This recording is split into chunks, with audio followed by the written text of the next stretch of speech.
Hai, selamat petang semua. Kita dalam segmen santai je. Kita dalam dunia RC Auto City. uh, Hari ni uh, ramai yang datang tengok. Dia tengok kereta baru. Dia buat test drive. Juga ni bas kita hari ni dia buat servis berkala. Tukar minyak hitam apa semua.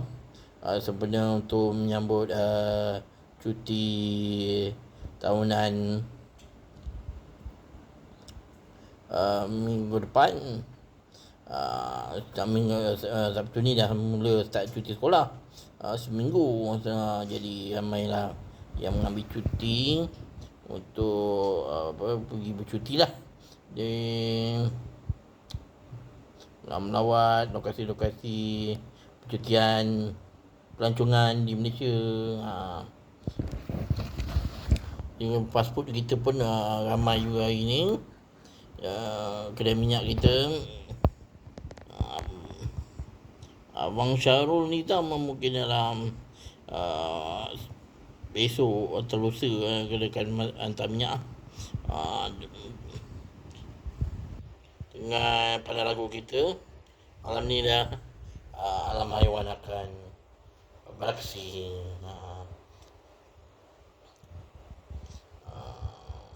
Kita harapkan ada inilah satu program realiti itu terjadi lah. Semalam ada kita dah buat, tapi ada masalah teknikal, tak dapat disiarkan. Ini kita cubalah.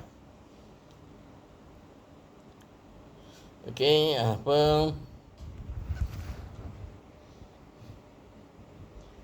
jumpa kami Malang Karang di bersama dengan Alam Haiwan.